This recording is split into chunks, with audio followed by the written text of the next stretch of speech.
नमस्कार, आप देख रहे हैं यूपीएस न्यूज 24 और मैं हूं आपके साथ ज्योति कनौजिया।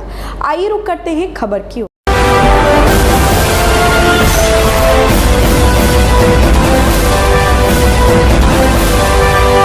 खीरी लोकसभा क्षेत्र के बहुमुखी विकास के लिए बहुजन समाज पार्टी उम्मीदवार अंशय कालरा ने मीडिया के साथ एक प्रेस कॉन्फ्रेंस का आयोजन किया।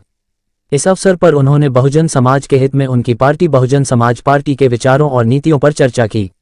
अंशय कालरा के चुनावी घोषणा पत्र में कई महत्वपूर्ण मुद्दे शामिल हैं जो आम जनता के हित में हैं।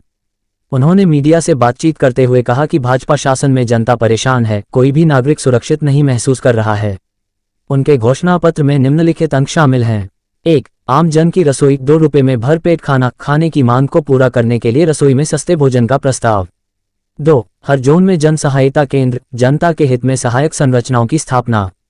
3. युवाओं के लिए डिजिटल ट्रेनिंग और ई लाइब्रेरी, युवाओं को डिजिटल ज्ञान के साथ ही लाइब्रेरी की सुविधा प्रदान करना। 4. महिला सशक्तिकरण केंद्र, महिलाओं के कौशल विकास और रोजगार के लिए सशक्तिकरण केंद्रों की स्थापना।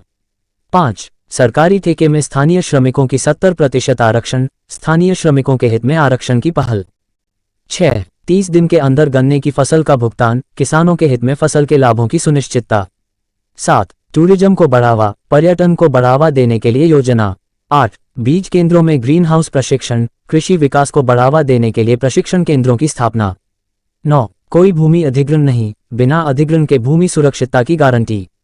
10. सशक्त कानून व्यवस्था, जल्दी से न्याय मिलने और झूठे केसों को बंद करने के लिए महिला पुलिस के साथ त्वरित न्याय प्रणाली की। देखिए, जो हमारा अब की बार का मैनिफेस्टो है वह बहुत सोच समझ के बनाया गया है। यह कन्वेंशनल पॉलिटिक्स से हटकर है, क्योंकि माननीय बहन जी ने एक युवा चेहरा आपके बीच में भेजा है, मुझे भेजा है, इसी के साथ साथ मुझे जिम्मेदारी भी दी है और यह भरोसा जताकर मुझे यहाँ पे भेजा है कि मैं अपने क्षेत्र को देखूं और अपने क्षेत्र की बात करूं, क्योंकि यहाँ पर आप जानते हैं जो राजनीति करी जाती है वह इस क्षेत्र की भी करी जाती है। यहाँ के मुद्दे नहीं उठाए जाते, यहाँ पर मुद्दे बाहर के उठाए जाते हैं और इस प्रकार से उठाया जाता है। आज जो मैंने क्षेत्र का संरक्षण किया है, क्षेत्र में दौरा किया है और क्षेत्र में भ्रमण किया है, उसके द्वारा जो मुझे यहाँ पर सबसे पहले दिक्कतें दिखाई दी हैं उसको प्राथमिक रखते हुए हमने जो अपना मैनिफेस्टो बनाया है वो है, ये हमारे मैनिफेस्टो का नाम है प्रगति के 10 कदम। ये पहले 10 कदम हमारे होंगे सरकार के, क्योंकि 10 साल, एक दशक जो बीता है, जिस दशक के अंदर मौजूदा सरकार पूरी तरह से विफल रही है, उनकी सारी योजना विफल रही है और उनकी विफलता का यह आलम है कि उनको राशन बांटना पड़ा।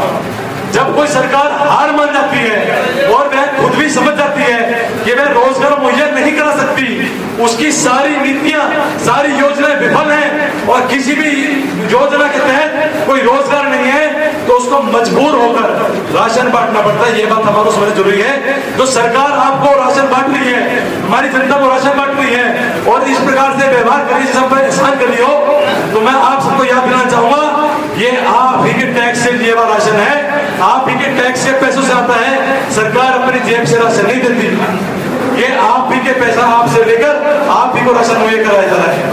इसलिए हमने अपने मैनिफेस्टो नाम प्रगति के 10 कदम रखा है कि हम पिछले बीते 10 सालों की सारी खामियां आने वाले 1 साल में जो करने जा रहे हैं उसको हम नाम दे रहे हैं प्रगति के 10 कदम।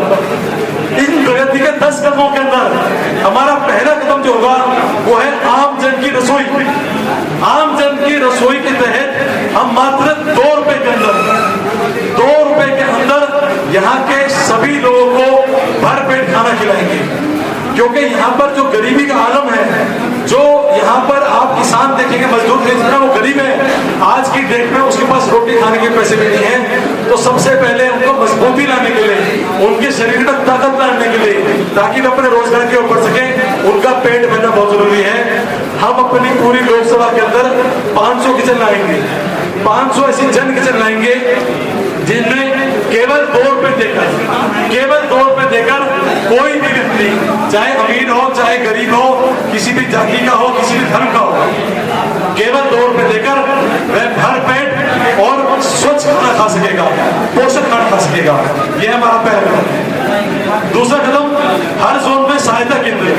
देखिए, हमारे क्षेत्र के अंदर लोग शिक्षित नहीं है, यह बात हमने नोटिस करी है कि यहाँ पर लिटरेसी रेट बहुत कम है।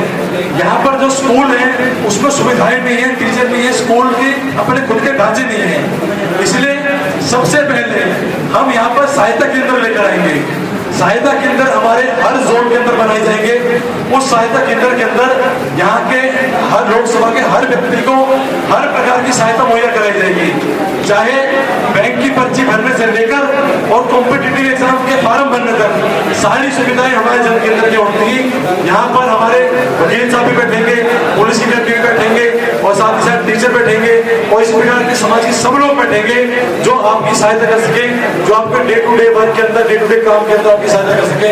अगर आप कोई लोन लेना है, कोई प्रशिक्षण लेना है, कोई फॉर्म जमा करना है, अपने बेटे को बाहर भेजना है, तो इन सब कामों के लिए हम एक जन सहायता केंद्र लेके आएंगे जो कि 100% निःशुल्क होगा और केवल जनता के प्रति होगा।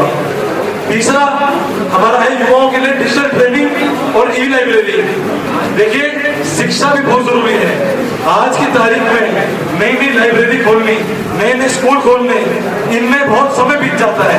सरकार वादे करती है, जमीन मुहैया कराती है, परंतु ग्राउंड पे काम नहीं होता। अगर हमारे को ग्राउंड पे इम्प्लीमेंटेशन करनी है और तुरंत काम शुरू करना है तो हम एक ऐप के माध्यम से ई लाइब्रेरी लेकर आएंगे जो कि हमारे लोकसभा के सभी लोगों को सभी किताबों का एक्सेस देगी और मुफ्त एक्सेस देगी। किसी भी लाइब्रेरी को बनाने में 3 से 5 साल चले जाते हैं, स्कूल को बनाने में 7-2 साल निकल जाते हैं। हम बिल्कुल भी समय नष्ट नहीं करेंगे और तुरंत ई लाइब्रेरी के द्वारा और प्रशिक्षण केंद्र के द्वारा, जिसमें डिजिटल आपको जो ट्रेनिंग दी जाएगी उसके द्वारा युवाओं को आने वाले समय के लिए तैयार करेंगे। क्योंकि आप देख रहे हैं आने वाला समय सारा कंप्यूटर पर निर्भर है। सारे सॉफ्टवेयर, सारे प्रोग्राम, सारे गेमिंग सेक्टर, सारी ब्लॉगिंग आज की डेट पे कंप्यूटर से हो रही है, तो उनको हम एडवांस ट्रेनिंग देंगे। चौथी, महिला सशक्तिकरण केंद्र की स्थापना। हमारे पास आज यहाँ पर बहुत महिलाएं हैं जो हमारी पार्टी के साथ, हमारे संगठन से जुड़ी हैं, परंतु यह देखकर मुझे बहुत अफसोस होता है कि ना तो वो पढ़ी लिखी है, परंतु उनमें कुछ करने का जज्बा जरूर है। उनको पढ़ाई लिखाई का अवसर नहीं मिला, उनको क्षेत्र में शिक्षा नहीं मिली, परंतु उनको कुछ करने का अवसर है। तो महिला सशक्तिकरण केंद्र की स्थापना कर यहाँ पर हम महिलाओं को रोजगार भी देंगे और उनको प्रशिक्षण भी देंगे। जो महिलाएं खाना बनाना चाहती हैं, सिलाई बनाई जाती हैं, उनको हम रोजगार दिलाएंगे। जो हमारे किचन है, जो हमारी आम जन की रसोई है, उनके अंदर भी उनको नौकरियां प्रदान करेंगे और जिनको काम नहीं आता उनको प्रशिक्षण देकर सशक्त बनाएंगे। इसी के साथ अपने 5वें कदम की ओर सरकारी ठेकों में स्थानीय श्रमिकों की 70% आरक्षण। देखिए, यह बात आपसे छुपी नहीं है कि आरक्षण मौजूदा सरकार हमसे छीनती जा रही है और यह भी बहुत अफसोस की बात है कि जो हमारे मजदूर भाई हैं इस क्षेत्र में होने के बावजूद भी उनको दिहाड़ी नहीं मिलती, मजदूरी नहीं मिलती और उनका नाजायज फायदा उठाया जा रहा है। हम सरकार में आने के बाद यह सुनिश्चित करेंगे कि जो भी सरकारी ठेके, चाहे वो ग्राम पंचायत के हो, जोन के हो, जिले के हो, चाहे किसी भी स्तर के हो, विधानसभा स्तर के हो, चाहे लोकसभा स्तर के हो, कोई भी ठेका हमारे अगर लोकसभा के अंदर छूटेगा तो हम इस बात को सुनिश्चित करेंगे कि 70% मजदूर हमारी ही लोकसभा का हो, हमारी ही क्षेत्र का हो। जिस प्रकार से आप देख रहे हैं कि पलायन रोजाना हो रहा है, सभी लोग काम की तलाश में अपने घर से दूर रह रहे हैं, परिवार से दूर रह रहे हैं, तो इस चीज को हम उससे सुनिश्चित करेंगे कि सारा मजदूर अपने घर पर रहकर रोजगार पा सके और सही जारी पा सके। ऐसी खबर से जुड़े रहने के लिए आप देख